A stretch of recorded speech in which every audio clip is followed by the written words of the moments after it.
Welcome to Oprah's 2020 Visionary Talks.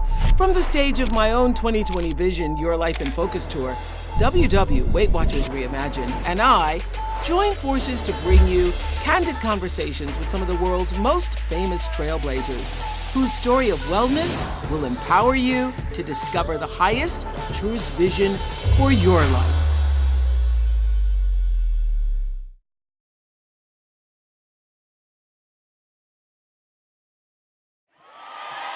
We're ready. So when I decided to hit the road with WW for a full day of wellness, I knew one of the things I wanted to do was to invite some of the country's most influential trailblazers and game-changing thinkers in the world to join me. So these are the rare few who have actually channeled their fame and harnessed their own experiences to become a force for all that it means to be well and to do well in this world. So I'm honored that my very first guest came to Fort Lauderdale to share herself with all of us today. Please welcome the incomparable Lady Gaga.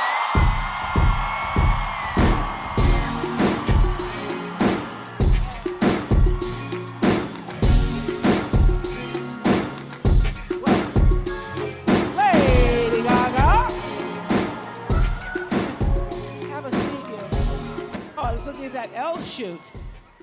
Hey. How are you? Welcome. Thank you so much for having me. Welcome, welcome. Let the people absorb it all. Thanks for coming. I was saying to reporters yesterday, I was really nervous about asking you. First of all, because it's one of those things, I was so nervous about asking you. And then you asked me, and I was like, move my vacation. I'd do anything for Oprah. And that's why, because, people are usually on vacation and just sort of getting back into the new year. But the fact that you said yes so immediately, when we were actually having a conversation that ended up in Elle magazine, and you were so forthcoming and so honest, that I was like, we need to be sharing this with some people on the stage. So thank you. Thank you so much. So we've been talking about vision, and everyone gave up their Saturday to come out and start the process of getting clarity for their own vision. They knew you were coming too, so I think you were part of it. I think this stadium would have been full without me, Oprah. I'm pretty sure you can fill a room. I think it's the whole package, that people are seeking higher ground for themselves. People are looking to make the best life possible for themselves. And you know what? What? I want that for every person in this room, and I want it for the world. Yes. Absolutely. I want to know when you got clarity for yourself about the vision of creating Gaga. Well, at first, when I was younger, I went through a lot of struggles in high school. I was really bullied. I didn't feel good about myself. And I got made fun of, like, why do you want to be a singer? Why do you want to be a musician? Why do you want to be an actress? And I felt so secluded and isolated. And it was time, once I dropped out of college, I will admit, stay in school. But I dropped out of college because I was like, I have to pursue my dreams as a musician. This is what I want. And it was in creating Gaga that I was able to create a superhero for myself. It was a vision for the me that I wanted to be. I wanted to be confident. I wanted to be filled with self-compassion. I wanted to be filled with compassion for others. And I wanted to share my story and my vision of the world with the world. And so you created this sort of alter person, Gaga. Who now has become me also. I mean, I Yes. don't know what happened, but it just sort of went. But that's what happens. When you have a vision for yourself, you see, you can be here, right? And then you have your vision, and then all of a sudden, The two merge. They come together. You become aligned. Yes. And you say that Lady Gaga, the creation of Gaga, actually gave Stephanie the wings to fly. Gaga, myself, has given me the wings to fly. And what I was going to, add is that now, after almost over a decade of being in the industry, I really recognize my position that people are watching me. Now, I could hyper-focus on being objectified or being in tabloids or being gossiped about. But you know what? I'm thinking to myself, oh, the world is watching, and I have something important to say, and I want to change people's lives, and now my mission is different, and I have a responsibility to this whole world. Yes. Because one of the things that we discussed in Elle, one of the things that surprised me when we talked about it in the recent Elle magazine, I was saying, you have spent a lot of time shocking the world. That meat dress was the first time we all were kind of aghast. And you said you have now reached a point in your life where you don't feel the need to create some identity of shocking people. Yes, I think it was something that I enjoyed to bemuse people, so that they would listen to the music and that there was sort of a state of confusion of who is this woman? I'm like, it's kind of like, watching a train wreck, But the truth is that was part of my art form, was how do I get people to see and watch and listen and become engaged with me on a personal level, even though it felt quite superficial, I think, for a lot of people. And it's changed since then because, number one, it's no longer shocking to have pink hair. And number two, I think the most shocking thing that I could possibly do is be completely vulnerable and honest with you about my life, what I've been through, the struggles that I've seen, that I've also been a part of, and share that with the world so that I can help other people who are suffering. And one of those things that I deeply care about is mental health. Yes. Gaga has agreed so graciously to be a part of a series that I'm doing for Apple TV with Prince Harry on mental health, and she's agreed to allow us actually to follow her through a lot of the process. One of the things that struck me when you were at the Oscars and everybody started whispering about, was it true that you and Bradley were, or were not, or were not, or were not? And Gaga, tell them what you told me. I said we did a really good job at fooling everyone. Because they're actors. We created that. They created the whole thing because it wouldn't have worked if you didn't believe that they were in love. I mean, I don't know if everyone here knows who Ginger Rogers and Fred Astaire were, but would you have wanted to watch them perform and look like they hated each other? Yeah. So one of the things I loved was your speech, where you laid it all out there in the few seconds that you had. You said, if you're home and you're watching this right now, all I have to say is this is hard work. I've worked hard for a long time, and it's not about just winning. It's about not giving up.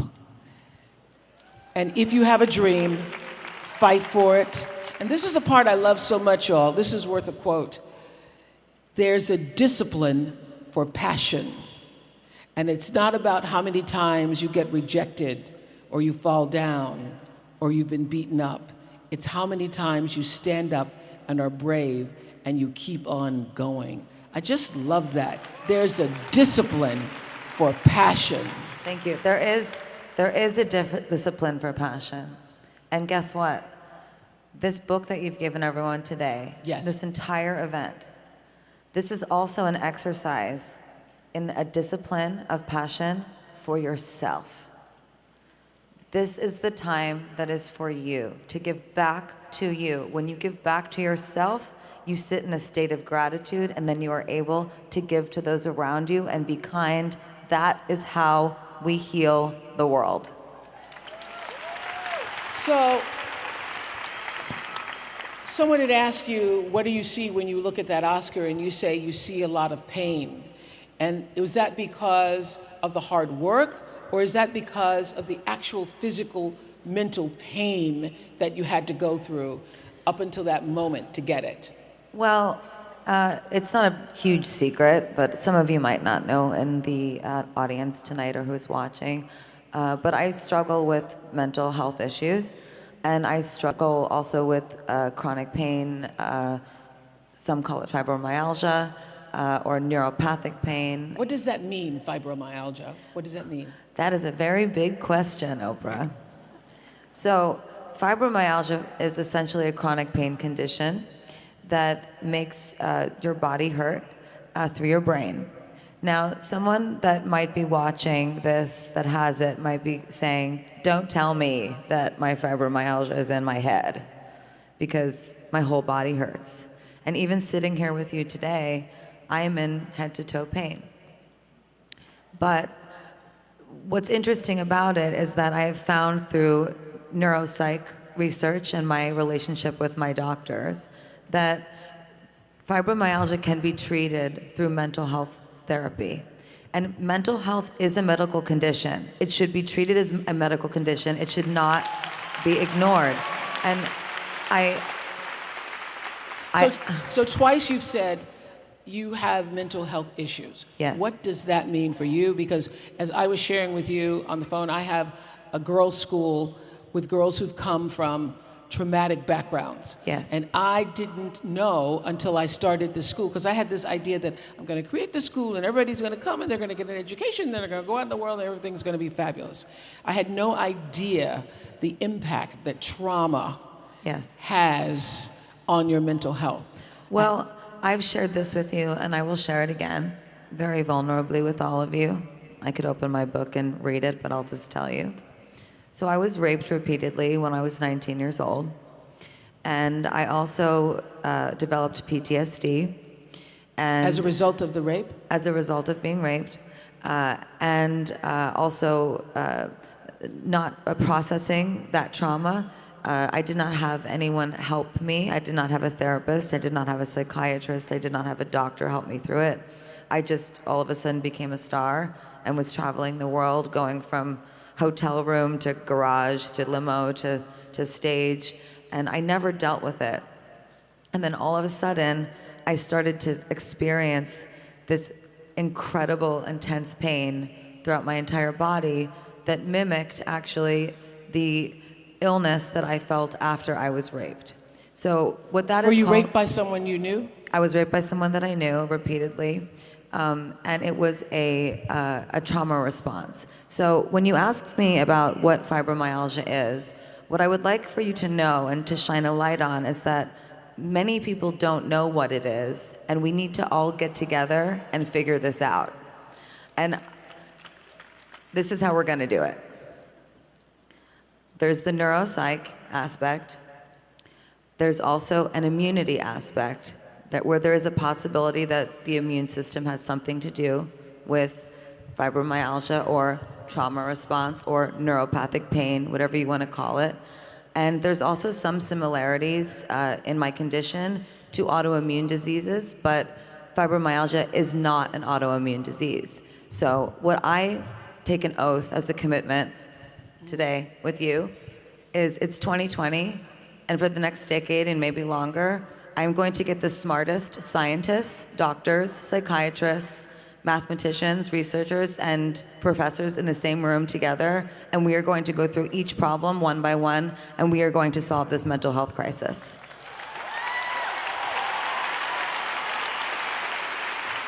Wow. So when you are raped and you have no way of processing that, the triggers come in all forms, in ways that you cannot predict, and show up in your life in areas that at the time you don't know that this is mental illness.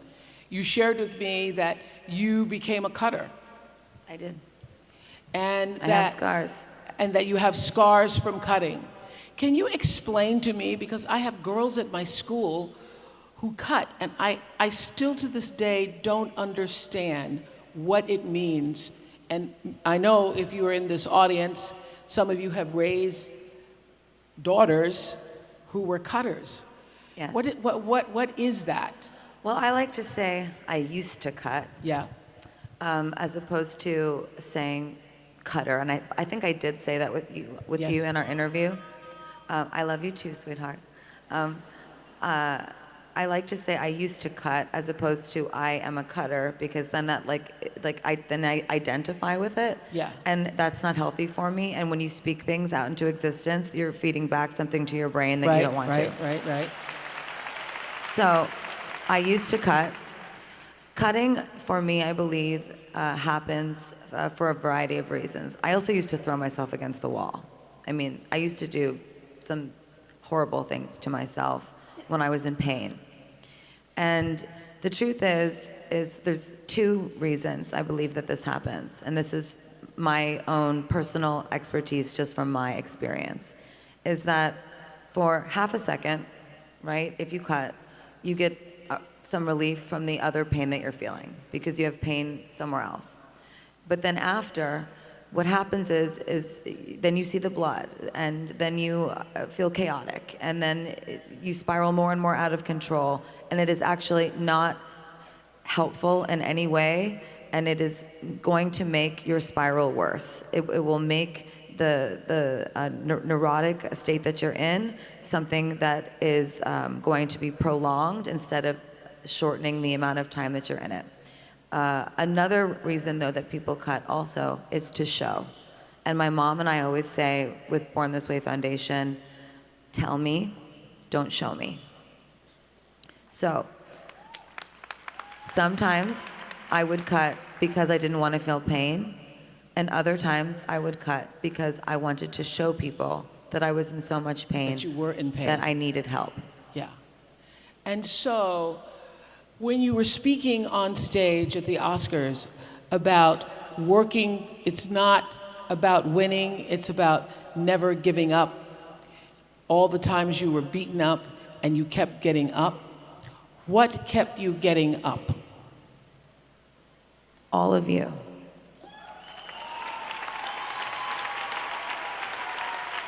And women like you. Faith, inspiration, hope.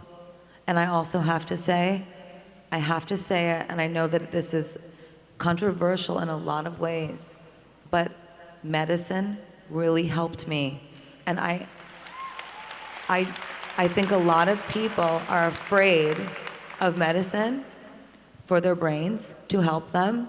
And I really want to just erase the stigma around this, because I'm sick of saying it over and over and over again. And also, by the way, if your primary care doctor is prescribing you an antidepressant, this should not be happening.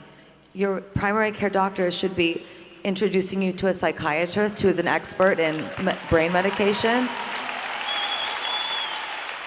And what moves me so much in this space, and why I want to work so heavily and much more thoroughly through it in the future, is that not everybody has access to these things. And not everybody has the money for these things. And I want the money for it. I want the best doctors in the world. And I want us to understand the brain and all get on the same page about it, so that Gen Z does not have to deal with this the way that we are right now. Mental health is a crisis. And so medication has helped you. Medication's helped me tremendously. I mean, I take an antipsychotic. I'm in the 1.4 percentile of people that do. But And if you didn't take that medicine, what would happen? What would your life be like?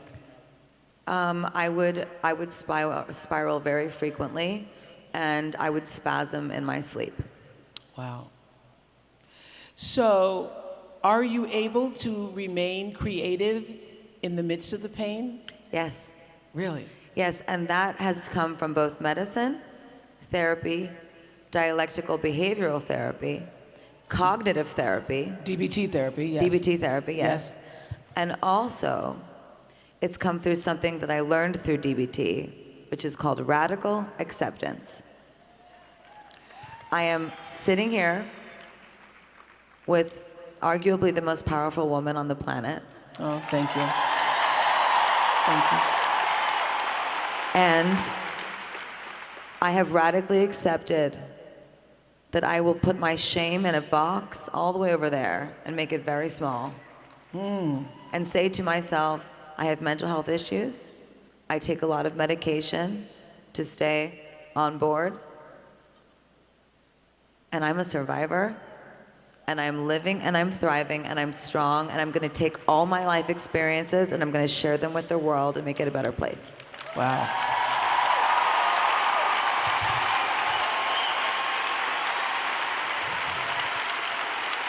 Which is what we've been talking about today, that you can't move forward with anything in your life until there is actual radical acceptance. You have got to, listen, I needed like a glass of wine when they told me this. I remember sitting with my doctor. His name's Andy. And Andy's like, you need to radically accept that you're going to be in pain every day. And I was like, are you kidding me? I was like, that's how I'm going to heal? It's just by accepting that I'm going to feel awful all the time. I'm going to be in head to toe pain constantly. And he said, you have to radically accept it. And guess what? It took a little while, but I did. And you know what else happened after that? What? Slowly, the pain dissipated. Slower and slower and slower. And then all of a sudden, I can function. Because I was on the couch, Oprah. I was laid out. I could not move. I was being assessed by doctors to see if they could I had a psychotic break. I told you this in our interview before. Yes. They were just trying to see if they could get me to move at one point. And radical acceptance was key. Also being open to taking medicine and also being open to talking about my trauma. And it's one of the hardest things that any human can face. And it's a lot easier to go home and have a bottle of wine or 2 or 3, right? Like just numb it all away. Right. Or dig deep. Well, I think this idea of radical acceptance applies to every crisis, every difficulty, every challenge in your life, is what I was saying earlier, that all stress comes from wanting something to be what it isn't, and it doesn't change until you first accept it for what it is and then make a decision about what do I do next. It's problem solving. You know, it's something in DBT that they teach you is about emotions, and then I'll explain it. So if I say I'm upset, right? Then I'll say, why am I upset? And then I will write down all the reasons, and then I will check the facts. And if the emotion of feeling upset fits the facts, then I'll go to the next stage and I will say, okay, what action am I going to take now to solve this problem? So if I'm upset because I'm in pain, right, then what's my action going to be? I'm going to take my medication that's going to help me. I'm going to reach out to a friend or my doctor and tell them that I'm not feeling well. And I'm going to try to get to the core of the issue inside of me and speak it out into existence and do the cognitive work to say, I am upset because today I am triggered about being raped when I was 19 and I'm having a trauma response, and I'm going to take my medication and I'm going to try to calm down my nervous system as much as possible so that this pain dissipates.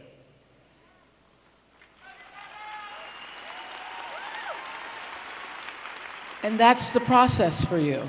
That is the process. That's one of many processes. I can get triggered by lots of different things, by movies, things that people say. I could get triggered by this conversation. Yeah. I'm not. Whatever. Good. I don't want you to be triggered by this conversation. You know what I found interesting? You became famous really quickly, even though there had been so much work put into getting to the point where we then knew you and you became famous. And you made the decision, or have made the decision, that you're not interested in just fame, but you're also looking for impact. I want impact. I always did. I thought it was just through music at one point. I had some dreams of being an actress. And then it really was a spiritual awakening for me. I mean, I consider myself a spiritual, religious woman. I don't go to church every Sunday, but I do pray every day. I prayed like 8 times before I came out here with you. I was like, God, just tell me what to say. And the truth is that once I became famous, I thought to myself, well, I will, and I want to continue making music. I will and want to continue being in movies. But I want to help people. These people that come to my shows, I don't want to just take your money and sing for you. I want to help change your life. And I have all this life experience. And I can't, when I talk to God, right? And whatever you want to call it for yourself, if it's God or the other realm or your angels or by any name, it responds. Any gender, right? In response, when I talk to God, I say, tell me what to do, because I'm being watched, and I want to do the right thing here. So tell me what to say. Tell me how to say it, and help me see the path. And if you show me that path, I will walk down it. And do you know what, Oprah? Look where that path has led me. I am sitting right next to you. It does it every time. Ask and you shall be given. What has been your greatest spiritual awakening? I think my greatest spiritual awakening actually has been quite recent. I think it's that I realized that I have the chronic pain that I have for a reason. And I don't mean to be like, God gave it to me, And I also don't believe in that, karma thing where, you're sick because you did something bad. Yeah. But I do believe that this happened for a reason. All the things I've been through, I think they were supposed to happen. I was supposed to go through this. Even the rape? Even the rape, all of it. I think I was supposed to go through all of these things. I radically accept that they happened. And I think it happened because God was saying to me, I'm going to show you pain. And then you're going to help other people who are in pain because you're going to understand it. Because you can't give what you don't have. I can't look away. Yeah. Because now when I see someone in pain, I can't look away because I go, oh, no, you're in pain. I'm in pain too. And then now I'm in problem solving mode. I got my suit on and my heels and I'm ready to go. Yes. So this wisdom came from this pain. What has been the lesson that's actually taken you the longest to learn? How to be wise. Ah. See, there is the rational mind and there is the emotional mind. And I think from day to day, we all experience ourselves, if we're mindful in some type of way, which I think this is good to be mindful about, is am I operating from an emotional space today or from a rational space today? Meaning, when I say rational, I mean cerebral, like intelligence, thoughts, facts, just really pragmatic. And emotional meaning am I operating from the heart? Am I really upset because my boyfriend broke up with me and I'm a mess, and I'm just being completely irrational? Wise sits in the center. Wise is when you are both rational and emotional at the same time, and those two things meet and you become wise. And that was the lesson that I learned. I mean, I had to learn how to pull myself back from either place and then sit in the center, because actually a psychotic break, and if you look in the brain, or it's sort of a metaphor about the brain, it's like if you're centered, you're in here. Because right? you had a psychotic break. Right? I had a psychotic break. I'll explain what happened. Okay. So here's my brain, right? Here's my center, right? And then I was triggered really badly in a court deposition. And I just, this part of the brain where you stay centered and you don't disassociate, right? It went like this. It slammed down. And my whole body started tingling and I started screaming. Where were you? I was in a hospital. And it's very difficult to describe what it feels like, other than that you first are completely tingling from head to toe and then you go numb. But what is essentially happening is the brain goes, that's enough. I don't want to think about this anymore. I don't want to feel this anymore. Boom. And you literally break from reality as we know it. You break from reality as we know it. You have no concept of what's going on around you. There is nothing wrong, but you are in a traumatic state that you feel like I remember going into the hospital and screaming, why is no one else panicking? Why aren't you panicking? And then they brought a psychiatrist in, and then I'm in head to toe pain at the same time, right? And they brought in a psychiatrist, and I said, can you get me a real doctor? And he was like, hey, so nice to meet you. And he sat down, and I was like, I need medicine. I don't feel well. I can't feel help me, right? And then he just said, I need you to explain to me what happened today. And I was so annoyed. But I'm telling you this story because even I, who run Born This Way Foundation with my mother, was irritated that they brought a psychiatrist in to help me.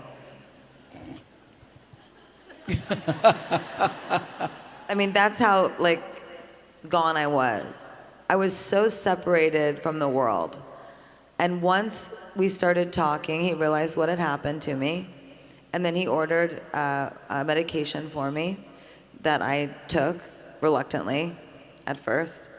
And then he became my psychiatrist and assembled a team for me. And I went away to a place that I go to sometimes still for a reboot. Yeah. And they took care of me. And we got all of the things lined up. And I have a very unorthodox, actually, set of pills that I take. But they saved my life. And I'm very grateful. Well, I think this is remarkable that you feel so open-hearted, vulnerable enough to share this. Was there a time when you were afraid of it getting out? Like Gaga's had a psychotic break, y'all. You know, I think I was more scared of the psychotic break itself than I was about people knowing about it. I mean, when your brain flatlines like that, I mean, it's something I would never want to ever experience ever again. And when that happened, were you thinking about your famed life, your life as Lady Gaga? Were you thinking those days may be over? Were you thinking? I was thinking two different things. So to answer your first question, at some point I had to tell people because I can't live a lie. I'm an authentic person, and here I am, and I'm perfectly imperfect, you know? It's and we all are. And we all have our things that we go through, and I just felt like, why wouldn't I share this when I share all of myself with the world all the time? And I could maybe help people that have had psychotic breaks or maybe are on the verge of having one and, spread my message. But when I was there, one of the very first things that we talked about in my therapy work was objectification, and that I didn't feel that I belonged to myself anymore. I felt that I belonged to the world. Wow. So how did you get you back for you? A lot of hard work. Yeah. Are you still in the process of that? I'm past that part. I feel that I belong to myself now, and I feel also that I belong to the world. And I've made peace with those things, and I'm happy with them. Mm-hmm. But, it takes the hard work the same way that this book is hard work. Yeah. Meaning you have to go in and you got to really answer those questions. Don't be crafty. Don't try to get a good score. I thought we learned a lot by watching people do it today, because I think for some people, it's the first time they've ever actually asked themselves that question, some of these questions. And it takes time to actually think about what your true answers are. And also the ego. Yes. It's got to go. Because the ego just wants to score high. Because the ego wants to win the test. A+, yes. I'm perfect. Yes. Nope, don't do it. You're doing yourself a major disservice. Go in there and answer those questions authentically, and then study them and radically accept your score. This is where I am.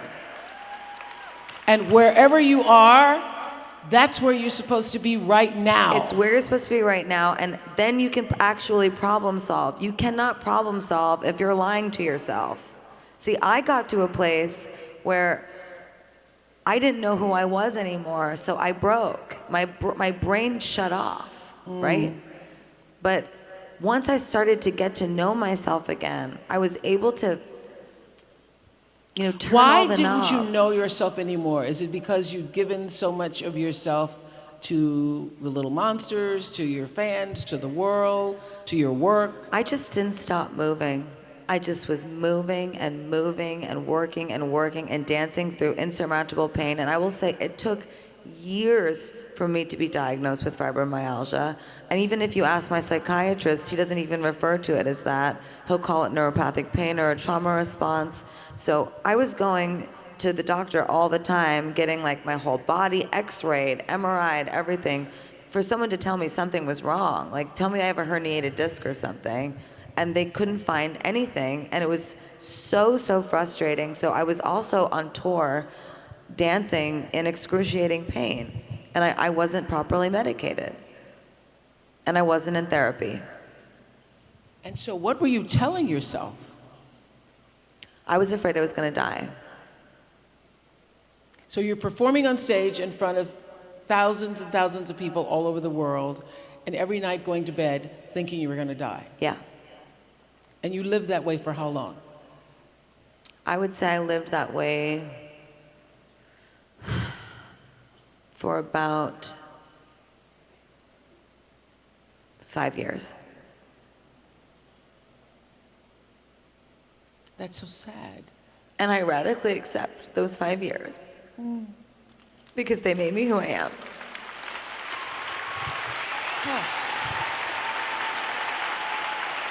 I get that. I get that, but it also feels, Gaga, so lonely.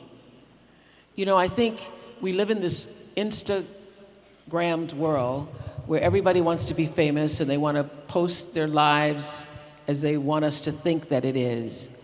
And this idea of what your life is like and what we see and what we've been exposed to about you, people think, oh gosh, I would just love to have that life. You can't have this life unless you're willing to have every part of this life, including the rape, right? Yeah. You have to take it all. Well, including the rape and also no one wanting to help me.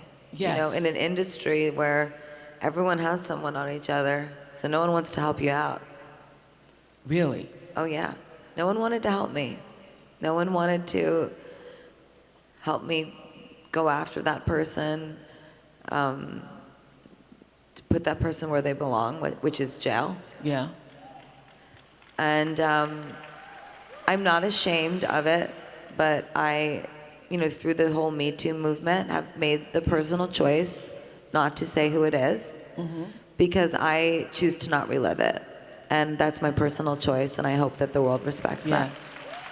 But let's talk about the loneliness for a moment. I think everybody has this assumption that if you're famous, you're always surrounded by people who are doing things for you and you're being supported and nourished and given everything that people imagine in their lives they would want for themselves. But it's also a lonely journey. It's lonely, and when you have chronic pain, it's extra lonely because it's just you that has it, and you can't make someone else feel it.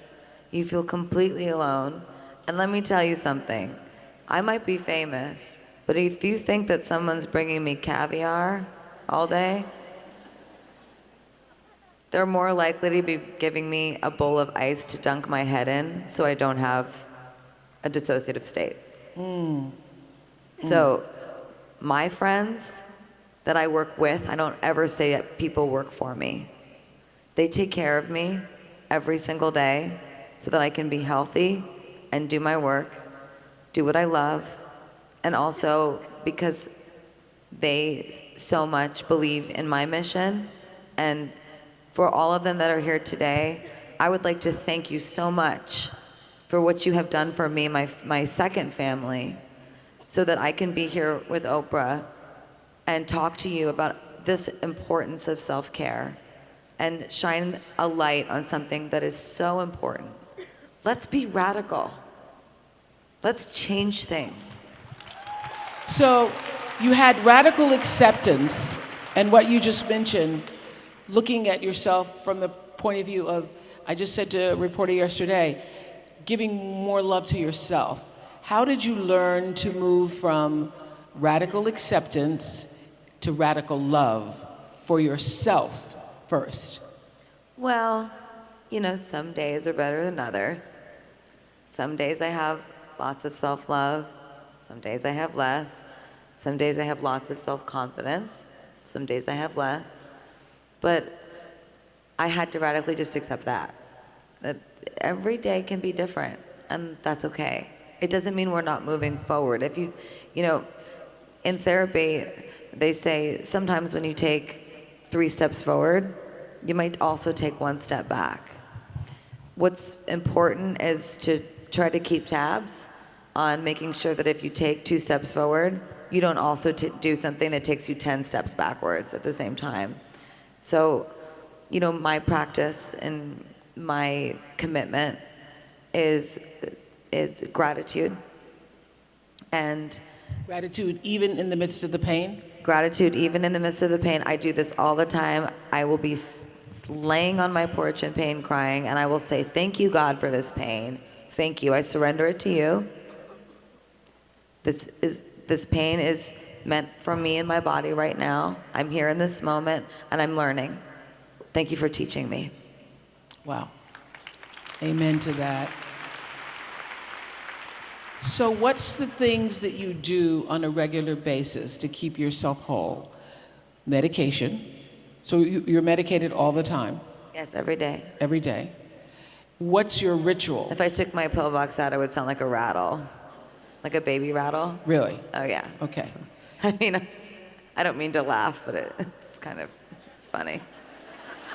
And has the... But I'm healthier than I've ever been in my whole life. Does the medication affect your creative process at all? It does not affect my creative process. I don't take anything that does. When I get further down the road of creating this epicenter of mental health and healing, I will share more with the world on a scientific level what these medicines are. You're not on pain medication? I take no narcotics at all. No pain no. Yeah. If I call my doctor and I'm in a lot of pain, and I say, I need something to take this pain away. It's just too much. It's been 11 days. It's been 11 days. He says, well, you can go to the hospital and you can ask them to give you pain medication, and then I'm going to tell them no, and it's what they're going to give you is already in your purse. So just go to your purse and take your medication and be in pain in the privacy of your own home. And he doesn't mean it to be not nice to me. It's just that this is how we keep me safe, you know, and this is how I want to keep the world safe as well. I don't want people in pain taking pain medication. This is not the way that this is going to work. People will become addicted, and there is a correlation between mental health and chronic pain, and mental health is the biggest crisis in the world, right? So what's happening is while mental health is the biggest health crisis that we have, right? There's also chronic neuropathic pain being produced by this. So I want to just be clear, because I don't want people leaving here today saying, you know, she's on drugs. I want to be very clear. So you're on antidepressants? I'm on antidepressants. I am on a medicine called methylcarbamol, and I am on an antipsychotic called olanzapine. And I take a few other things that are stress-based. Yeah. But I want to be very careful about saying any of this, you know, in a public way to tell anyone what to take. You know, this is not, it's not the same for everyone. So I want to be very clear that if you feel that you need help, you need to go to a psychiatrist, and you need to be properly evaluated by that psychiatrist so that you can get the help that you truly need. What I take is not necessarily what you need to take. And did you have to go through a series of different drugs until you got the right one? Because I know a lot of times I've been with people. Yes, I did. I had to go through a series. And actually, one that helped me the most was a drug called modafinil. I don't know if anyone knows that drug, but it's in the morning when I wake up, I'm in tremendous pain most of the time, and it just kind of turns the lights on, and my brain just kind of wakes up, and then before I know it, the pain starts to dissipate a little bit. So, but no narcotics. No narcotics. No pain pills. No pain pills. No Xanax. Not even a Xanax. Not even a Xanax.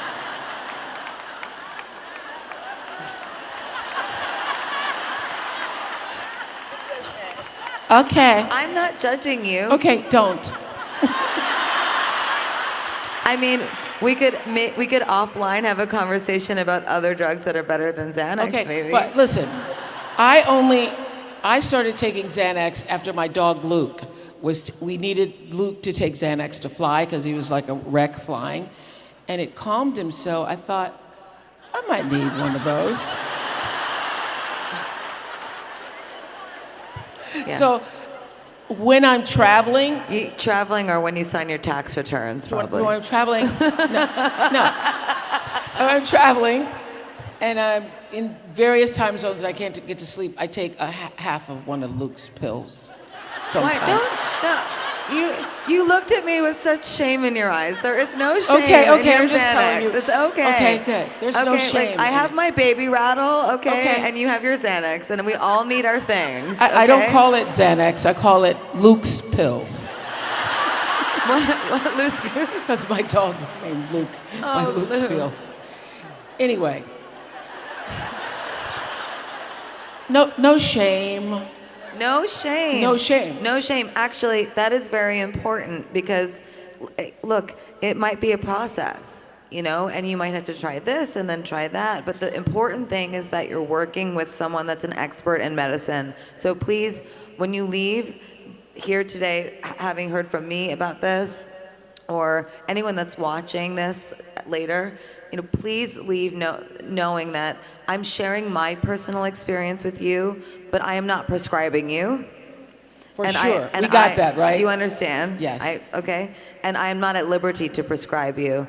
I just am sharing my story, and I have an unorthodox box of medication, and it has changed my life. So you use medication, but you also do many other things to keep yourself spiritually sound and centered. So I meditate. Yeah. I do transcendental meditation. It's great. Yeah. Bob Roth taught me. Bob Roth taught me. Okay. Isn't he great? He's great. Sorry. Okay. So I do that, and when I slip up on it, you know, it's not the best because it's like it's better when I do. And sometimes I can be in a ton of pain and meditate, and it goes away. It's amazing. I also work out every day, but I also listen to my body. So if I'm in a lot of pain and deep stress, I might not do either as hard of a workout, or I might, you know, not work out at all. I do listen to my body, and I listen to what it's telling me.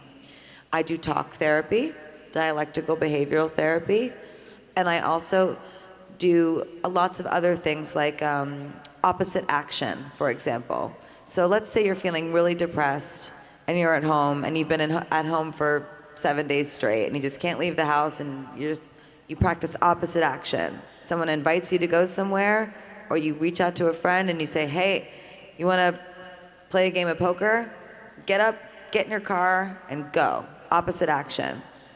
That's something that I do all the time. So you're actively working on yourself all the time? All the time, I actively work on myself. I have to. If I don't, I will sit and I will be in pain all day. So when is the process of creating LG6 happening?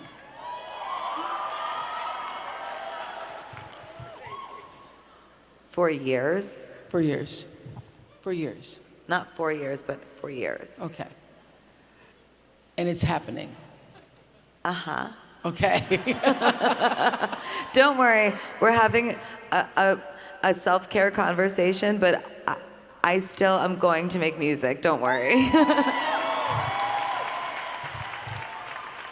Because we were talking earlier, I was talking earlier to Julianne Hough, and she said that dance is her superpower. Oh, yeah. Your superpower is music? You know, I think I have a few superpowers. I just haven't used them all yet. I'm getting ready. I've got a wand in my purse. I know your superpower, certainly one of them, was creating the Born This Way Foundation. Thank I think you. it's one of the greatest things you've done. Thank you. Not only did you have that great, that anthem that became an anthem for so many people's lives, to say, I radically accept myself as I am, because I was born this way.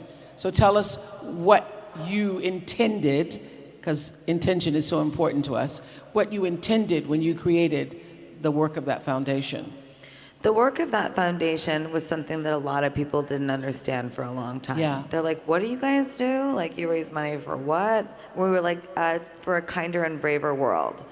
And they would go, we're like, it's really that simple. We want to create a kinder and braver world. And they're like, I don't understand. So what we do is we do research, and we also provide resources so that people can learn more about mental health, the importance of kindness, and also we've put mental health first aid in schools around the country. And as also part of my commitment, this might be separate from the other epicenter of healing work that I want to do, is I want a mental health professional in every school in this country. We need it. And We need it. I want mental health to be its own class. What is health class? Sex ed? Is that what we're still doing? Is sex ed? I don't even know. I mean, like, what are we learning about in health class? We should be learning about the brain. And We the should heart. be learning about the brain And the how mind that and the works. body and its connection and all the things. Yes. So I want there to be someone in every school that someone can go to if they're in need of help, or that someone can go to if they see that someone else needs help. And then at the same time, it is a requirement in every school that you learn about the importance of kindness, you learn about triggers, you learn about depression. 44% of the population is suffering from depression, and it's because of loneliness. This is because of our cell phones and social media. This is not lonely because we don't have partners. We are literally collapsing around each other. There's all these walls, and we're collapsing around each other, unable to have this personal, interpersonal connection. It's got to stop. It's got to stop. And I know one of the things you're doing at the Born This Way Foundation is your approach to courage is to take little bites of bravery and teaching other people how to, which I love this idea of little bites of bravery. Just be a little braver every day. You know, like if you feel like you can't do something, just go do a little. Just a little bit. And I promise you, before you know it, you're taking a big old bite of bravery, and it's amazing. And it can be something small. Like for me, if I don't feel well, and maybe I have an off day, I have nothing to do, but I don't feel well, simply by, taking a bath and massaging some CBD oil on my body, and then going to the mirror, brushing my hair, putting on some makeup, getting dressed. These are also the things that you learn in DBT, right? That if you don't feel well, whether it's mind or body, you got to keep moving. You got to keep going. It's called throwing yourself into the moment. Throw yourself into the moment. Take a little bit of a bite of that bravery. Even if you only make it to the bath and you don't make it to the mirror, you did something. And I know that for you, I would say gratitude is my religion. It's the thing I practice with, deep consciousness and a sense of like regularity and discipline about it. And for you, that is kindness. It is kindness. Kindness heals the world. The earth is a slowly rotting apple on a kitchen counter. Oh, no. It's the truth. Okay. I'm sorry, but it's just true. I mean, it's like you just put The if you earth put is an a apple on the slowly couch, rotting apple. but it's slow. It's really slow, right? But we have to be kind to that apple, to the humanity of that apple, and we have to be kind to the environment to keep that apple alive as long as possible, and that's through kindness. Yes, yes. And I have actually my commitment here. I want to hear your commitment. I commit to gratitude, to bring the greatest minds I can find in the world together to one by one solve the mental health crisis that is plaguing our world. I want to create an epicenter of healing because when I give to others, I give also back to myself. Indeed. Lady Gaga gave up her vacation to come and sit and share her truth with us. Thank you. Can I just say, Oprah, I love you. I love you back, girl. I love you back. Oh. You're so right. Lady Gaga!